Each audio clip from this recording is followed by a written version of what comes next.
자, 합장합니다.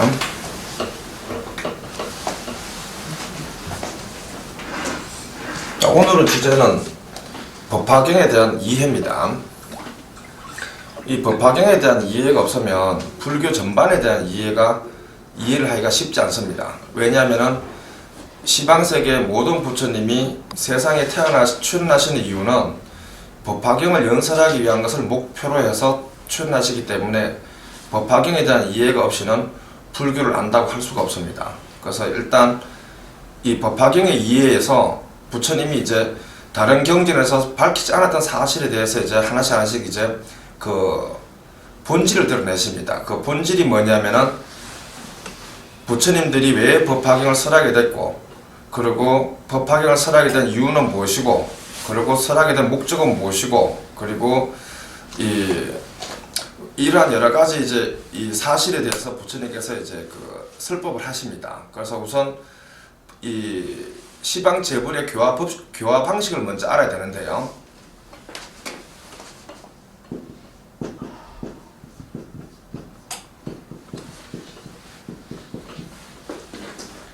시방 재불의 교화 방식이라 하는 건 뭐냐면 부처님께서 중생을 교화하실 때는요, 그러니까 눈에 띄는 대로 내지는 뭐 속된 말로 마음이 꼴리는 대로 막 중생을 교화하고 그런 게 아니고요. 반드시 어떤 몇 가지 조건에 의해 가지고 부처님이 중생을 교화 영역 안에 두십니다. 그 첫째가 뭐냐면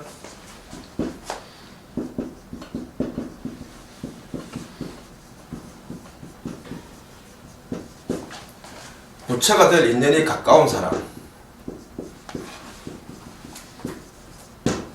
첫째로 둡니다.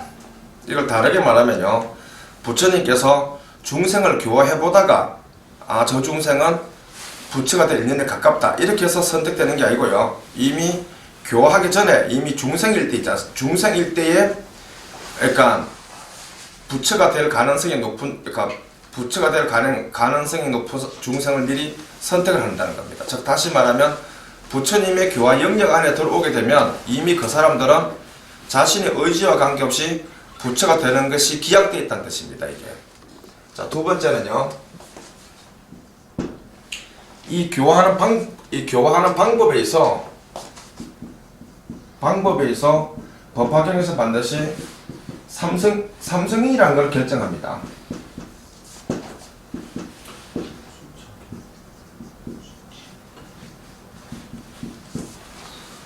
삼성인이라는 걸 결정하는 건 뭐냐면요, 이 삼성인의 마지막 목적은 뭐냐면요, 부처에게 올리는 겁니다. 이게 삼성인의 마지막 목적은. 그러니까 부처님께서 교화 방법 중에 삼성인을 선별하는 거는요, 삼성인을 만드는 게 목표가 아니고요, 삼성인의 계에 올려놓고 난 뒤에 그 다음에 부처가 되게끔 하기 위한 것이 최종적인 목적입니다. 이게. 그럼 이 삼성인이라고 하는 거는 부처님께서 교화를 해보다 보니까 내가 처음에는 네가 성문인 줄 알았더니 알고 봤더니 보살이 근기네. 내지는요, 처음에는 네가 보살의 근기인 줄 알았더니 알고 보면 성문의 근기네. 이렇게 중간에 바뀌는 법이 없습니다. 사실은 반드시 한 번 성문의 근기와 영각의 근기와 보살의 근기를 하는 거는 저 중생에게는 성문의 소선 경전이 맞겠다, 저 중생에게는 영각의 경전이 맞겠다, 저 중생에게는 보살의 경전이 맞겠다, 이렇게 이미 결정해가지고 중생일 때부터 그 경에 입각해가지고 교화를 시작하시는 겁니다. 이게. 그러면은 이 교화는 삼성인의 교화 방법에 세 가지가 있는데요.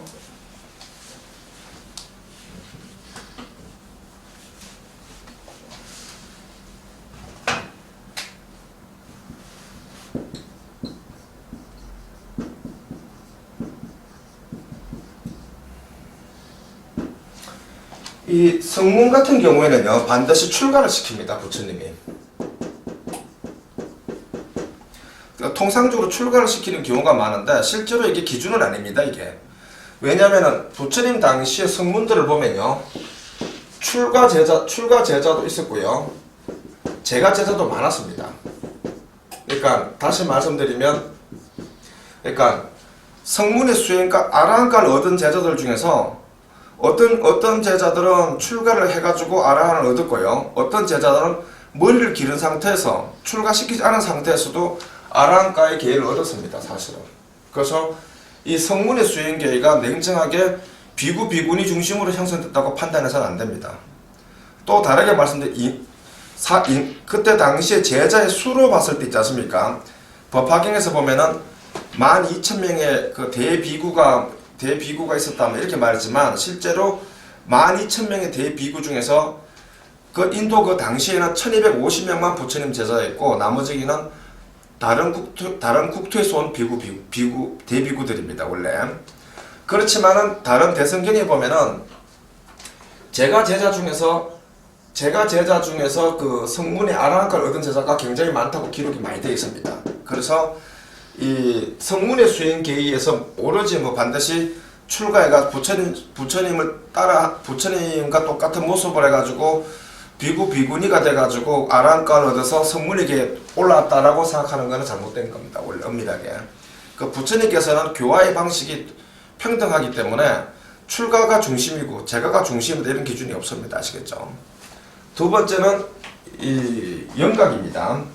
이 영각 같은 경우에는 통상적으로 이제 두 종류가 있는데 부처님 당시에 이제 가르침을 듣고서 이제 그 영각을 얻는 경우가 있고요. 부처님 당시에 이제 그 가르침을 들었는데 그 당시에는 12인연법을 깨닫지 못했다가 부처님이 열반에 드시고 저 홀로 어느 세계에 태어나가지고 자연의 변화를 관찰하다가 12인연법을 깨달음을 이루고서 독각이라는 겁니다. 독각. 홀로 깨달았다 그래가지고 이 둘의 공통점은 뭐냐면 부처님께 배웠다는 사실은 동일합니다. 그 증거가 어디 있냐면은 법화경에서 개송에 나와 있습니다. 그러니까 금기가 예리한 그 영각은 12인연법에 의해 가지고 깨닫는다. 그러니까 생에 복을 많이 지은 뭐 이런 말들이 나오거든요. 다시 말하면 사람들이 잘못 알고 있는 게 이 독각은 부처님 경을 조금 더 배우지 않고 부처님을 만난 적도 없는데 저홀로 자연의 변화를 보고 12인연법을 깨달았다. 이렇게 생각들 하면 잘못된 겁니다. 사실은.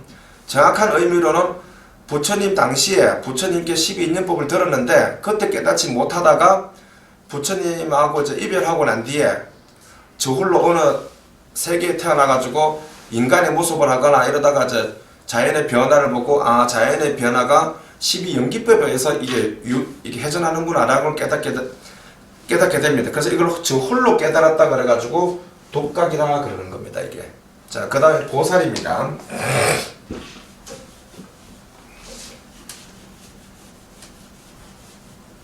자, 보살 같은 경우에는요, 중생일 때 처음에 만나는 경전이 그냥 대성경전입니다. 중생일 때.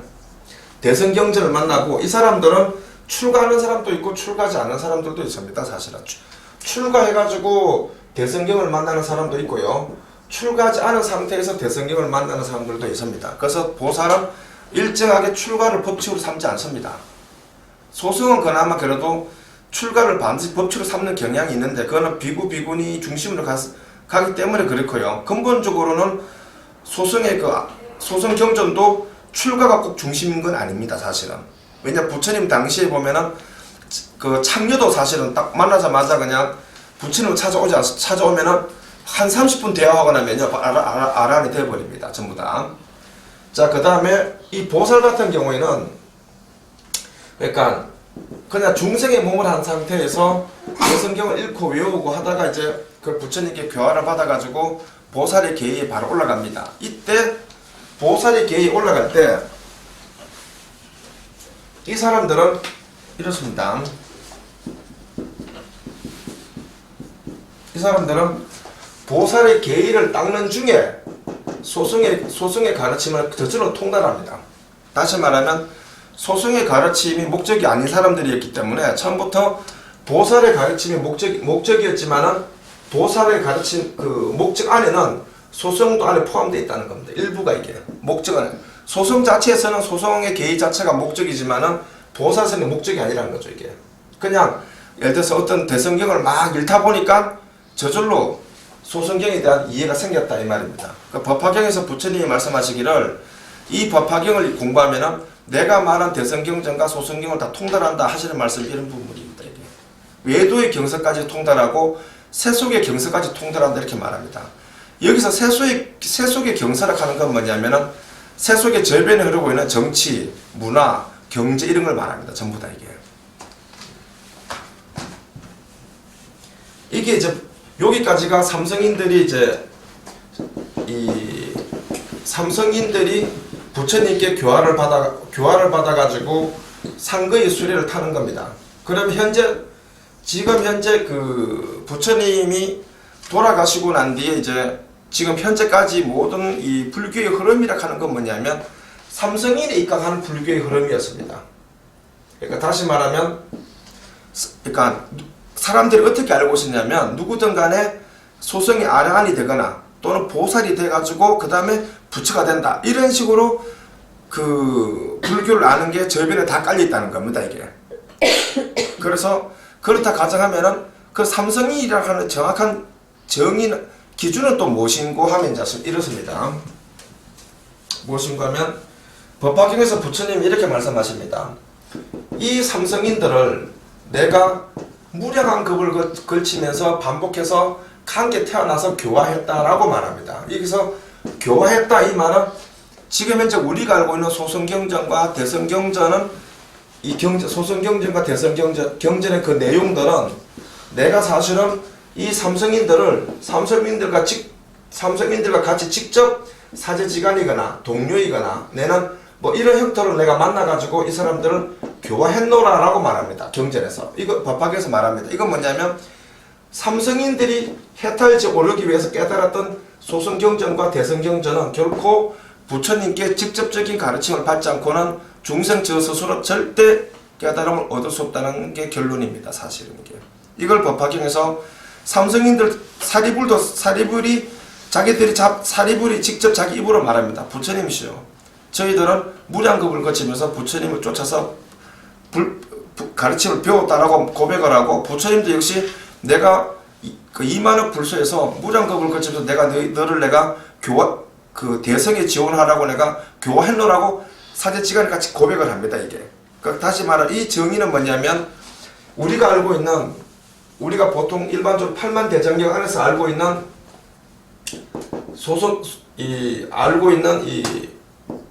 소승의 경전과 대승의 경전, 선택된 삼성인, 중생 중에서 선택된 삼성인이 부처님으로부터 직접적인 교화를 받아서 삼성의 수행계에 올랐고 그래가지고 상거의 수레를 타게 되었다. 이게 정의입니다. 사실은.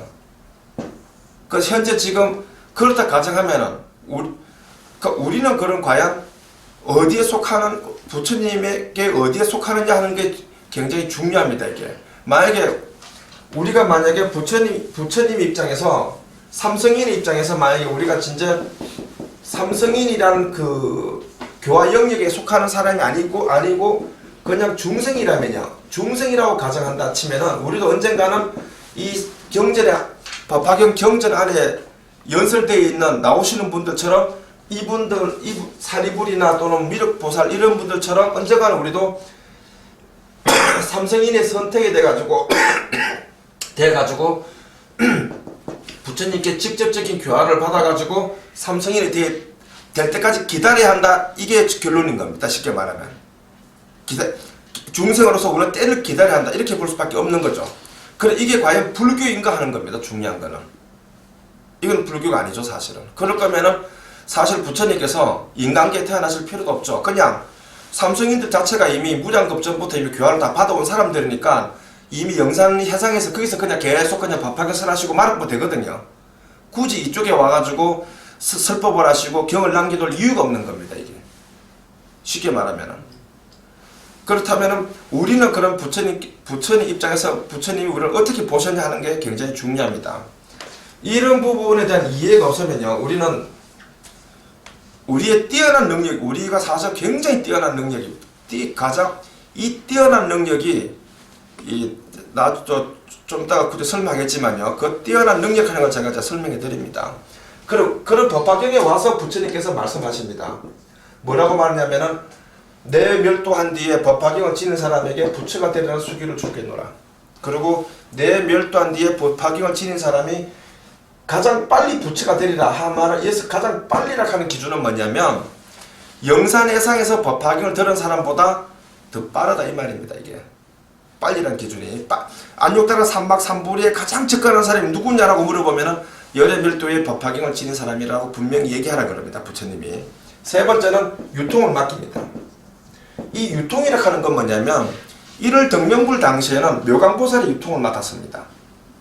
쉽게 말해가지고 묘강보살과 모경보살의 권속들이 유통을 맡았습니다. 다시 말하면 묘강보살 하는 거는 그때 이미 그러니까 1월 등명불로부터는 최상위 제자입니다. 보살 제자죠. 근데 석가모니 부처님의 법화경에 와가지고는 최상위의 제자인 미륵과 문수와 관셈 등등을 다 제껴버리고 이거를 우리한테 얘기합니다. 열애밀도의 법화경을 지닌 사람들은 법화경 유통하는 거야 라고 얘기합니다. 그럼 이런 사실과 빨리 부처가 된다는 사실과 이런 사실이 부처님이 우리를 격려를 하기 위해서 말한다거나 농담으로 말했다면 이거는 경이 아니죠. 부처님이 하신 이 말씀이 만약에 진실이라면 우리는 반드시 삼성인이 아닌 이미 삼성인이 아닌 건 이미 증명이 됐잖아요. 왜냐하면 영산해상에서 내지는 무량겁을 두고 교화를 받은 적이 없으니까. 만약에 무량겁을 두고 교화를 받아왔다면 우리는 지금 현재 과거에 부처님께 배웠던 경지를 기억해야 됩니다. 병신 돌다리가 된다면. 그리고 부처님께서 교화를 하실 때는요 반드시 어느 정도는 기억하도록 교육을 시키십니다. 똑똑하신 분이기 때문에. 근데 한 개도 기억이 안 나지 않습니까? 이거는 뭐냐면 부처님이 교화하는 프로그램이 잘못된 게 아니고 있지 않습니까? 교육을 안 받았다 이 말입니다. 쉽게 말해서. 그러면 이제 우리는 교육을 안 받았습니다. 그러니까 삼성인이 아니죠. 그럼 우리는 결론적으로 말하면 우리는 법화경에서 수기를 받았고 법화경에서 부처가 될 거라는 소리를 들었고 법화경을 유통하라 했으니까 법화경 경전 자체가 일성경이죠. 경전 이름이. 보살들의 대성경은 이성경입니다. 그래서 보살 이성인이라 그러거든요. 보살 성문과 영각을 삼성인이라 그럽니다. 우리가 이게 이 경전은 그러니까 보살 경전이 대성경이 이성인의 경전이면 이게 이 법화경이 일성인의 경전이면 이 일성인의 경전을 우리한테 이렇게 수기를 줘야 되는 이유가 뭐냐면 수기를 주지 않고 부처가 되라 말하면 앞뒤가 맞거든요. 또 수기를 받지 않고 또 유통을 준다 하는 것도 말도 안 되는 거거든요. 그러니까 부처님이 이 세 가지를 줘놔놓고 나는데 유통을 얘기하십니다. 우리한테. 그러니까 이 법화경의 위치가 일성경이라고 가정한다면은 이 경에 대한 책임을 우리가 책임을 진 겁니다. 유통이라고 하는 거는 책임. 이게 말하면 이 경전이 내가 죽고 난 뒤에도 끊어지지 않도록 너희들이 책임져 이 말입니다. 이게. 그렇다 하면은 이 경에 대한 책임을 받았다 가정하면 우리는 당연히 삼성인 이미 아닌 거고 우리는 당연히 일성인인 거죠. 이런 결론이 나오는 거죠. 이게. 그리고 또 부처님께서 이 부분에 대해서 또 염려가 돼가지고 또 이렇게 또 몇 가지 말씀 더 추가하십니다. 그 추가하는 게 뭐냐면은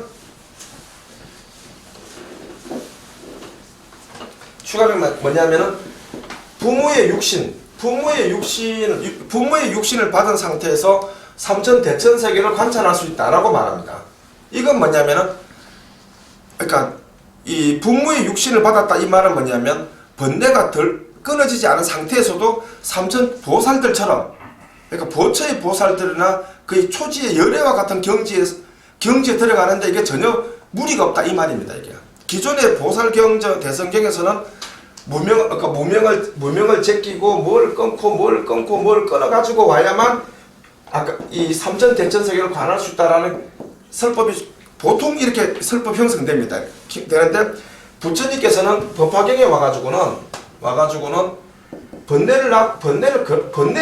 번뇌를 없애고 안 없애고에 대해서 부처님이 그렇게 집착을 하지 않습니다. 경에서 부모가 낳아준 육신을 가진 상태에서 법화경을 읽고 외우고 하면은 삼천 대천 세계를 관찰할 수 있다라고 단호하게 부처님이 정의를 내려주십니다. 이건 어떤 것인가 하면요. 그러니까 부처는 번뇌를 버리지 않는다 이런 뜻도 됩니다. 원래는 이게 원래 부처라 하는 거는 이 말도 성립이 되는 겁니다. 이게 또 다르게 말하면 우리의 근성, 우리 일성인의 근성이라 하는 이 근성, 즉 뛰어난 잠재력, 이 잠재력은 번뇌를 끊지 않은 상태에서도 삼천대천세계를 관찰하고 삼천대천세계 안에 중생이 윤회하는 것과 삼천대천세계 안에 부처님들이 설법하시는 것과 보살들이 설법하는 소리와 내지는 이런 것들을 관찰하는데 전혀 무리가 없다라고 말씀하신 것은 우리 수행감 일성인의 수행가의 명칭입니다. 이게 이런 것들은. 또 두 번째는 부처님도 얘기하죠. 그 보현보살이나 내지는 중간에 천인들이나 내지는 또 내지는 어떤 보살 이렇게 얘기하죠. 열애멸도의 법화경을 지닌 사람을 보고도 대체로 공경할 필요가 있다라고 이렇게 말하는 것은 법화경에 들어온 사람은 비록 중생이라 하더라도 법화경에 의지해서 성불하는 기점을 중심으로 봤을 때는 너희들보다 훨씬 훌륭하기 때문에 보호하라는 뜻입니다. 이게.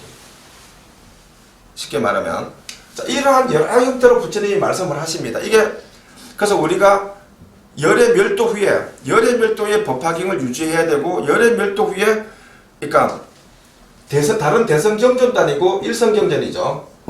부처가 되는 경전, 즉 일성경전에 대한 책임, 유통을 맡았다 하는 것은 우리가 사실은 중생이 아니고 삼성인이 존재한다면 우리는 일성인의 존재라는 뜻입니다. 부처님께서 만약에 우리가 만약에 일성이라 하는 부분에 대해서 이론이 만약에 성립이 안 되면 우리는 지금 현재 법화경을 지니고서 어떤 관계냐면은 그냥 기복이나 빌고 일생에 그냥 어려움 없이 인생을 살다가 그냥 운 좋으면 천상에 태어나고 운 나쁘면 그냥 인간으로 태어나고 뭐 이렇게 반복하는 게 있어서 이런 것이 만약에 법화경의 목표였다면 법화경 자체가 그냥 대성경인 겁니다. 그게 소성경제니까 이게 의미가 없다는 거죠.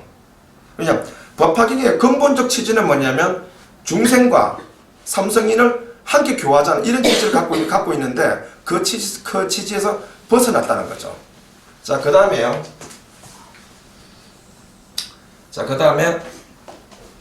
그 시방세계의 원교열애입니다. 자, 그러면은 시방세계의 원교열애에 대한 개념을 되게 잘 알아야 되는데요. 그러니까 석가모니 부처님 이렇게 말합니다. 시방의 모든 부처님의 도는 동일하시고 시방세계의 모든 부처님은 중생을 자신이 갖고 있는 능력을 주는 것이 목표다. 그러니까 시방세계의 모든 원교열애가 출연하시는 목적은 자신의 능력을 중생한테 주는 것이다 하는 건 뭐냐면은 원교열애의 계의를 말하는 겁니다. 그럼 이걸 누구한테 말한 거냐면 이거는 부처님이 방편품에서 말하셨습니다. 이건 누구한테 말했냐면은 삼성인한테 말하는 겁니다. 이게 삼성인한테 이 말씀을 하시는 겁니다. 이게 그래서 시방세계의 모든 원교열애에게는 일성이라는 것이 존재하지 않습니다. 이게 만약에 시방세계의 모든 원교열애 안에도 일성이라는 게 존재한다면은 어쩌면은 이를 등명불 당시에 있지 않습니까? 우리 종족이 존재했다 치면은 아마 묘강보살, 즉 문수보살의 전신이죠. 그러니까 묘강보살을 제끼고 어쩌면 우리가 이를 등명불로부터 유통을 맡았을지도 모릅니다. 그러니까 이를 등명불의 법화경이 이렇게 얘기할 수 있겠죠. 나에게는 지용보살이 존재하고 열애멸도 후에 이 경을 지닌 사람은 가장 부처님 근접할 수 있을 것이고 그래서 나는 이 사람들한테 내가 법화경 유통을 맡기리라. 내 멸도 후에 이렇게 말씀하시는 수 있다는 거죠. 예를 들어서 또 다르게 말하면 대통지성불 같은 경우도 대통지성불에게도 만약에 이제 일승인이 존재했다면은 16왕자가 필요 없을 수도 있겠죠. 어쩌면은 16왕자하고 우리가 그때 존재했다면 우리하고 아마 경쟁 관계에 있을 수도 모른다는 거죠.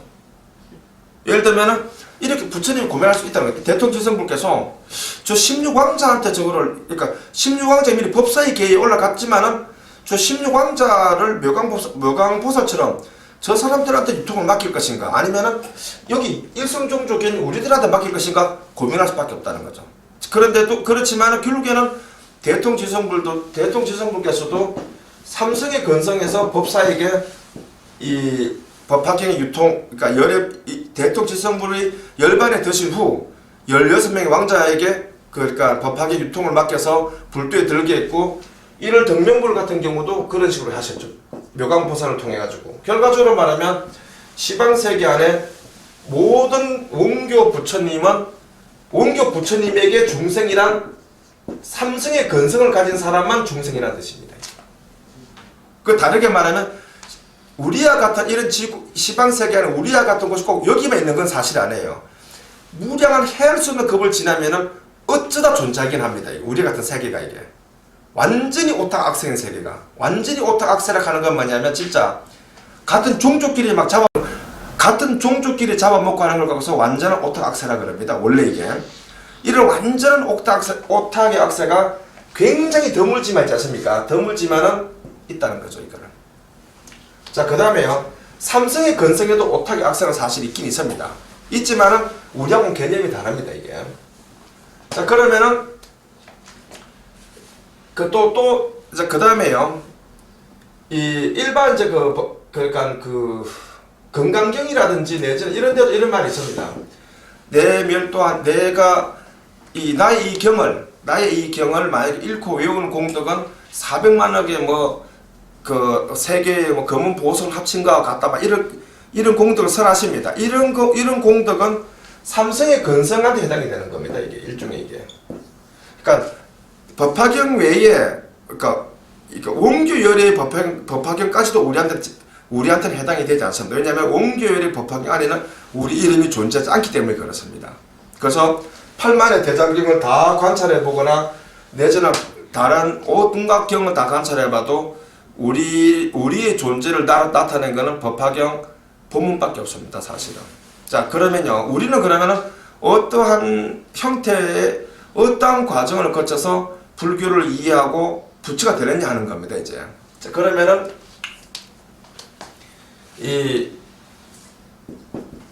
우리 일성인이라 그러죠. 우리 일성인이라 하는 정의는 뭐 아주 간단합니다. 방편을 거치지 않고 법화경에 들어와서 여기서 방편을 거치지 않고 법화경에 들어와서 법화경을 배우는 중에 방편을 다 통달해버리는 걸 일성인이라 그러고요. 원성인은 원교인을 말합니다. 원성인은요, 방편을 거쳐서 법화경에 들어와가지고 일성인이 된 겁니다. 그냥. 그 말은 일성인이지만 방편을 거쳤기 때문에 원성인이라 그러는 겁니다. 이게. 쉽게 말하면. 그러니까 원만하게라는 그런 이게 뭐냐면은 방편을 둥글게 거쳐왔다 이런 뜻입니다. 이게. 이해되죠? 자, 그러면은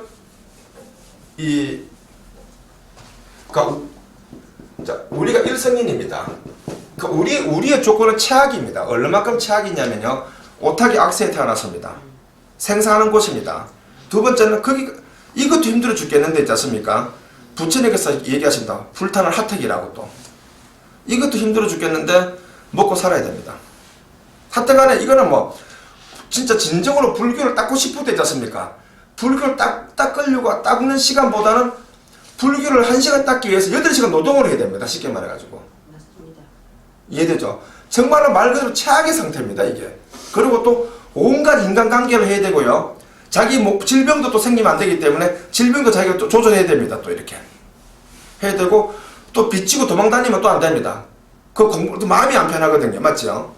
하여튼 온갖 안 좋은 조건은 다 갖고 있는 게 지금입니다. 사실은. 그런 상태에서 부처님께서 하시는 말씀이 법화경을 유통하고 일구친이라 그럽니다. 부처님께서. 이해되죠? 그분도 대단하지만 그걸 믿는 우리도 대단한 거예요. 쉽게 말하면. 그래서 부처님 그러잖아요. 우리 칭찬하시거든요. 시방의 부처님이 출연하신 것도 대단하지만 법화경도 더 대단하지만 부처가 죽고 난데 이걸 지니고 있는 사람이 더 대단하다 그러잖아요. 둘이에요. 이 사실입니다. 이게. 그게 우리거든요. 자, 그러면은 우리는 어떤 식으로 해가지고 이제 이 부처가 되느냐 하는 겁니다. 일성이는. 자, 첫째 조건은요. 우선은 불도를 닦을 조건이 최악입니다. 사실은. 뭐 일단 간단하게 말하면 최악이고요. 두 번째는 뭐 여러 가지 유혹거리도 굉장히 많아요. 술 좋아하는 사람 술 먹을 유혹거리, 고기 좋아하는 사람 고기 먹을 유혹거리, 어부는 또 어쩔 수 없이 고기도 물고기도 잡아야 되고 있지 않습니까? 온갖 유혹거리도 뻗쳐 있어요. 이거 쉽게 말하면 도무지 고요하게 이렇게 있을 틈이 조금도 없어요. 그냥 잠을 자도 그냥 안 편하면 예를 들어서 낮에 좀 시달리면 밤에 또 스트레스 받으니까 이런 식이죠. 예를 들어서 이런 조건을 갖고 있는데 부처님께서 근데도 우리는 어떻게 부처가 되느냐 하면요. 법화경을 읽고 외우고 이해라 하면 이해입니다. 이 법화경의 이해라 하는 건 뭐냐면요. 이 영산해상 당시에 있지 않습니까? 부처님께 가르침을 들었던 그 삼성인들, 성문, 영각, 보살들이 법화경, 영산해상에서 들었던 법화경의 가르침 플러스 있죠. 플러스, 그러니까 이 사람들이 무량겁을 두고서 배웠던 방편의 해할 수 없는 방편 경전 있죠. 이걸 다 깨달아야 부처가 되는 겁니다, 우리도. 그러니까 우리라 그래가지고 부처가 되는데 너희들은 사는 조건이 힘들고 공부하는 게 힘드니까 좀 부처가 되는 좀 봐줄게 너희들은. 이런 거 없습니다. 아시겠어요? 그거 아닙니다, 사실은. 그러니까 예를 들어서 만약에 관세음보살이면은 관세음보살이 알고 있는 방편경을 다 깨달은다 이 말입니다. 쉽게 말해서. 또 다르게 말하면 관세음보살이 시방세계를 돌아다니면서 수많은 부처님께 들었던 방편경이 있을 거 아닙니까? 이것도 다 이해해야 된다는 겁니다. 이게. 그래야만 부처라 하는 건 뭐냐면요. 모르는 경전이 없어야 부처예요. 그게. 그렇지 않습니까? 맞지요? 그러니까 간단하게 말하면 이해하지 못하는 경전이 없어야 부처이고 모르는 경전이 없어야 부처지 않습니까? 그래서 그런 다음에 부처라는 소리 듣는 거예요. 쉽게 말해가지고. 부처가 된 다음에 그걸 듣는 게 아니에요. 부처가 돼보니까 모든 걸 이해했다 이런 게 아닙니다. 아시겠어요? 그걸 다 이해했기 때문에 부처다라는 소리를 듣는 겁니다. 일종의 이게. 그러니까 우리 같은 경우 이제 부처님께서 우리는 진짜 그 비유를 두거나 뻥이라 세속의 말로 뻥이라 치면요. 우리는 진짜 뻥 치는 것도 아니에요. 부처님 말씀 진실하기 때문에 뻥이라고 단 하나도 없지만요. 뭐 법화경을 뭐 50번째 사람의 공덕은 뭐 불가사의해서 뭐 이런 것부터 해가지고 있지 않습니까? 거기까지도 이렇게 얘기합니다. 3-7일만 한 생에 3-7일만 잘 닦으면은 불도를 얻을 수가 있고 좀 못난 것들은 다음 생에 3-7일 닦으면 되고 좀 둔한 거는 3생에 세 번째 태어났을 때 3-7일만 닦아도 부처가 된다라고 말씀하십니다. 이 3-7일이 뭐냐면 구몽삼매입니다. 이게 일종의 이게. 그러면은 이 구몽삼매를 하는 거는 이 구몽삼매를 어떻게 들어가느냐 하는 겁니다. 이게 그게 뭐냐면요. 지금 현재 석가모니 부처님이 연설하신 8만의 대장경이 있지 않습니까? 이 경은 그 대강은 이해해야만 이해했다 하는 건 뭐냐면요. 꿈에서 부처님을 뵙게 되더라도 부처님이 설법을 하시잖아요. 그러면 알아들을 수 있을 정도가 돼야만 참석할 수가 있는 게 구몽삼매입니다. 그게 일종이가. 그러니까 공짜로 구몽삼매에 들어가서 부처님이 설법하신 자리에 딱 참석했더니 부처님 나를 이해시켜 주더라. 그런 건 세상에 없습니다. 원래. 쉽게 말하면. 자, 다시 정리하면요. 우리가 지금 필요한 건 뭐냐면 법화경을 읽고 외우고 하는 이 방식이 원교에서 해당되는 방식으로 해서는 우리는 죽었다 깨어나도 구몽삼매에 못 들어갑니다. 왜 그런가 하면은 원교의 방식이라 하는 거는 반드시 과거 무량겁에 석가모니 부처님으로부터 교육을 받았다는 기준하가 원교의 방식입니다. 이게. 그러니까 이렇게 기준으로 따진다면 우리는 석가모니 부처님이 우리를 선택할 때까지 기다려야 됩니다. 우리가 이제 중생이고 그 다음에 석가모니 부처님이 우리 근기 중에서 니는 성문이고 니는 영광이고 니는 보살이다 하는 거를 정해 주실 때까지 우리를 기다려야 된다는 겁니다. 이게 쉽게 말하면 그렇다 치면 우리는 중생인 거니까 뭐 그냥 이번 생에 그냥 사경이나 그냥 비빌 놀아도 아무 상관없어요. 왜냐면은 그 성문이나 영광이나 보살이다 하는 그 자체는 우리가 좀 착한 마음을 냈다거나 못된 마음을 냈다 해가지고 그게 그 정도의 복력으로 그 개의 그 인연이 되는 게 아니거든요. 부처님이 선택해가지고 개의 인연이 선별이 되는 거거든요. 일종이에요. 그런데 우리는 거기에 우리는 우리는 선택도 되지 못한 사람이고, 근데 중생인데 지금 현재 중요한 거는 법화경 안에서 가장 중요한 걸 맡았어요. 수기를 받았고, 부처가 될 가수를 들었고, 구몽삼매 수행법을 알았고, 알랑행품 등등 이런 걸 알았고, 그 다음에 그 유통을 맡았습니다. 이건 뭐냐면은 원교열의 입장에서 말하면요. 용교열의 입장에서 말하면 원교열의 제자 중에서 가장 중요한 걸 다 맡은 걸 말합니다. 일종의 경에서 말하면 이걸 우리가 맡았죠. 근데 우리는 삼성의 과정을 안 거쳤어요. 그냥 바로 법화경에 왔죠. 법화경이 일성경이죠. 그러니까 우리 일성경이라고 하는 겁니다. 이게. 자, 그 다음에요. 그러면은 그럼 지금 현재 우리가 읽고 있는 이 법화경은 누구의 경전이냐 하는 겁니다. 이거는 원교 열애의 경전이 아니고요, 법신 열애의 경전입니다. 이 경전은. 그래서 시방세계에서 법신 열애의 경이라고 하는 거는 진짜 드뭅니다. 다시 말씀드리면 이 석가모니 부처님께서도 과거에 이제 이렇게 합니다. 어떤 때는 이 몸을 나타내고 어떤 때는 저 몸을 나타내 보이기도 하고 이렇게 하기 위해서 어떤 급에서는 어떤 부처님의 몸을 하고 어떤 급에서는 대통지성불의 몸을 하고 어떤 급에서는 뭐 이를 등명불의 몸을 하고 뭐 등등 이렇게 이제 비유를 든다 가정하면요, 이 석가모니 부처님이 무량한 급을 두고도 이 법신열의 몸을 안 나타내고 계속 원교열의 몸을 나타냈다 이 말입니다. 그러다가 요번에 진짜 어쩌다가 법신열의 몸을 나타내셨다는 겁니다. 그 정고로 그 8만 보살 중에 대표 보살 문수나 내지는 이제 그러니까 그 법화경 안에서 대화하는 대표적인 보살들, 그러니까 여강보살, 그 다음 문수보살, 그 다음에 미륵보살, 이런 질문하는 대표적인 보살들도 지용보살을 처음 봤고요. 지용보살을 처음 봤고 구몽삼매에 대해서 질문한 적도 하나도 없고요. 그리고 중생한테 수기를 주는 부분에 대해서도 의심도 한 적이 없고요.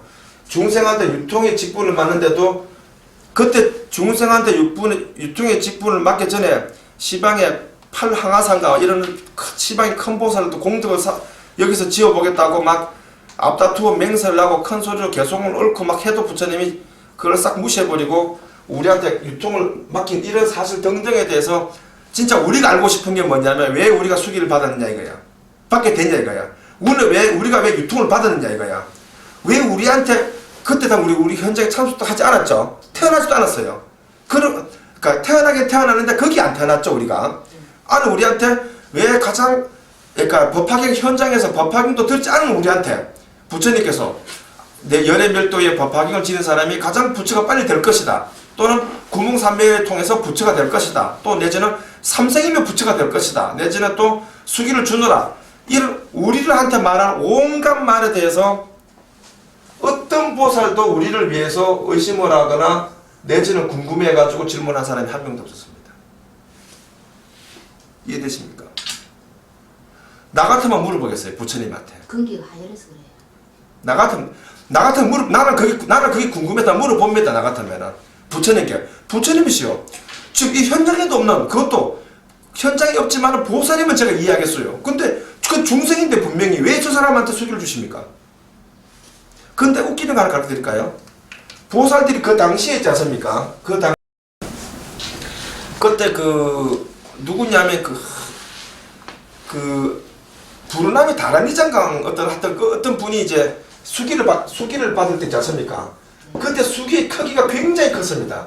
수기의 크기가 뭐냐면요, 관할하는 불국토의 크기하고요, 중생의 수와 보살의 수를 말합니다. 이게 어마어마하게 많이 크니까 그때 보살들이 물어봅니다. 부처님한테.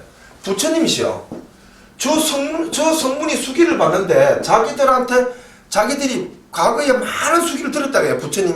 부처님이 보살들한테 주는 수기를 들었는데 성문한테 자기 입장에 자기보다 계기가 낮은, 즉 꼴난 성문한테 이렇게도 큰 수기를 주십니까 하고 따집니다. 부처님한테. 그러니까 그렇게 시건머리가 없어요. 쉽게 말해가지고 우리한테는 관심이 하나도 없으면서 있지 않습니까? 그런 데는 물어본다 이 말입니다. 아시겠어요? 감이 오시죠? 무슨 말인지. 그러니까 그렇게 물어봅니다. 부처님이시죠? 왜 그렇게 했더니 부처님 대답해 주십니다. 저 성문은 스스로 성부를 늦추고 무량한 불국토를 얻어서 거기서 부처가 되기를 바라기 때문에 그 공력을 쌓으려고 계속 이렇게 해서 이제 한 불국토를 만든다 뭐 이렇게 말씀하십니다. 이렇게 하시는데 이러한 것들부터 해가지고 그 법화경 안에서 사실은 우리들 일성인의 존재와 이런 부분에 대해서 당시에 큰 보살들도 우리에 대해서 관심이 없었고 물어보지도 않았고 그냥 설렁설렁 다 넘어갔다는 겁니다. 이게 다 넘어갔고 부처님 입으로 그냥 개송을 넣거나 말씀하십니다. 이게 구몽삼매나 등등 이거 말씀하시고, 그리고 이제 법화경 말미에 와가지고 28품에 와가지고 보현보살품에서 많은 그러니까 많은 보살들을 여기 오는 걸 허락하지 않았고 유일하게 보현보살을 하고 보현보살 권석을 오게 하십니다. 이쪽 사바세계에 오게 해가지고 이쪽 물론 간센보살도 있긴 하지만 이건 우리 좀 나중에 차이가 다른 말이 있습니다. 이게 와가지고 법화경을 읽고 외우면은 뭐 내가 뭐 어떻게 하겠습니다. 뭐 이런 말들을 할 정도뿐입니다. 이게 그게 다고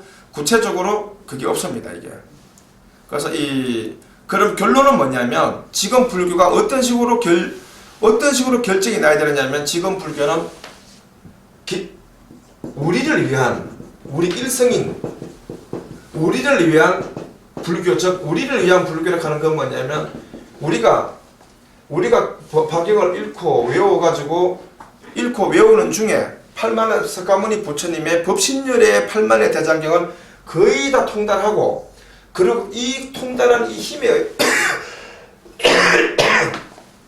법신열의 팔만 대장경을 거의 다 통달했다 하는 건 뭐냐면은 시방세계의 모든 3세 재불의 모든 방편의 경전을 통달했다 이 말입니다. 그때 영산회상 당시에 있죠. 참석한 성문이나 보살들은요. 석가모니 부처님 밑에서 있었던 게 아니고요. 시방에 헤아릴 수 없는 부처님 밑에서 방편의 경을 다 배운 사람들입니다. 사실은. 정말로. 그러니까 우리도 이 사람들과 같은 비슷한 내지는 그와 같은 이해력을 가진 다음에야 부처가 된다 이 말입니다. 이 부분에 대해서 우리는 그 이해하는 부분이 삼성인들하고 차이가 난다 이 말입니다. 이게 이 말이 그렇다면은 우리가 법화경을 읽고 외우고 이해하는 중에 석가모니 부처님의 팔만 대장경을 이해하기 시작하면은 비록 우리가 아미타불을 만나본 적도 없고 이를 등명부를 과거에 이를 등명부도 뵌 적 없지만은 만약에 그분들이 설법하시는 현장에 참석을 하게 되면은 그분들이 설법하시는 모든 팔만의 대장경을 다 이해해버린다 이 말입니다.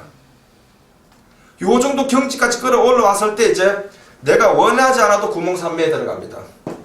때가 됐기 때문에 저절로 이렇게 그래가지고 기억이 생생하도록 석가모니 부처님으로부터 온갖 설법을 듣고 내가 설법을 하게 되고 막 이런 과정을 겪습니다. 이래가지고 우리가 그 일성인으로서 우리는 무량겁이라는 과정을 이 과정을 겪지 않은 상태에서 중생의 몸에서 부처의 근사치에 가거나 부처가 되는 위치에 갈 수 있는 그런 수행 단계에 놓여 있는 진정한 제자라는 겁니다. 우리가 이게 불교이고 지금 현재 삼성인에 입각해가지고 삼성인에 입각해가지고 원성인에 맞춰가지고 부처가 된다는 가정 절차를 받는다 가정하면은 지금 조계종 같은 경우 선종이 있지 않습니까?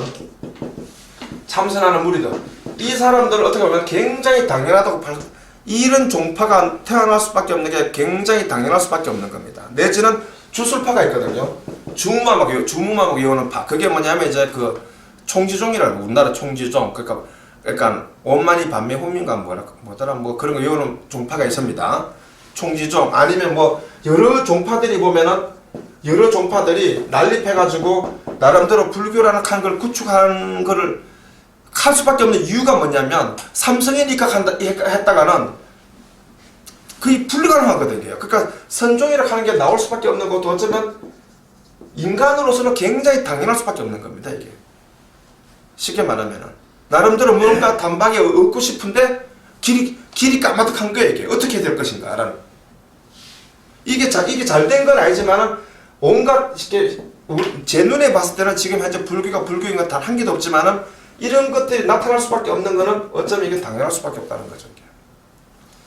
왜 그런가 하면 첫째는 삼성인이 입각해서 간다고 가정하면은 사실 부처도 부처지만 보살 되는 것 자체가 이미 불가사의한데 어느 세월에 부처 됩니까?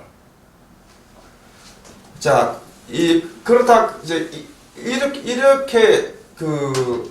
이렇게 결론을 났으면 지금 현재 우리가 어떤 식으로 가야 하느냐면은 우리는 법화경을 중심으로 해가지고 일성이님에 대한 자부심을 사람 널리 알리고 우리는 법화경을 통해서 그러니까 삼성인과 분명히 차이가 나는 종족이라고 분명히 우리가 삼성인과 경전에서 그러니까 법화경 정진에 연설되어 있는 분들, 그런 분들과 우리는 분명히 다른 형태로 불도를 닦는 종족임을 분명히 대중화시켜야 되고, 그렇게 같이 모여가지고 경을 읽고 외우고 하면서 실제로 가짜가 아니고 실제로 팔만대장경을 깨달아가거나 이해해가면서 부처님께 근접해가는, 즉 영산해상 당시에 무량겁을 두고 방편의 경을 배웠던 사람들하고 그 동원해지는 이게 뛰어난 경기는 일생이면 된다고 부처님이 말씀하시는 거예요.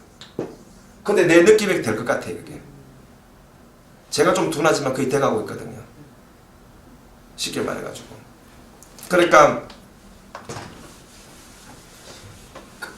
이게 부처님이 사실은 이쪽 사바세계에 태어나가지고 우리 인간계, 실제로 우리 인간계에 태어나신 원래 목적은 일승인의 구제였었습니다. 사실은 구제였고, 석가모니 부처님 당시에 석가모니 부처님이 출연하실 때 그 경전에 성립되어 있던 모든 주인공들, 그러니까 소성경이든 대성경이든 성립할 때 그 경전 안에 들어있던 모든 주인공들, 보살과 헤아릴 수 없는 성문과 전륜생각, 이런 모든 분들은 전부 삼성의 근기로서 부처님으로부터 또는 다른 부처님으로부터 무량겁을 두고 삼성의 방편의 교화를 받아왔던 분들이 요번에 법신열의 법화경을 듣기 위해서 그냥 참석한 거예요.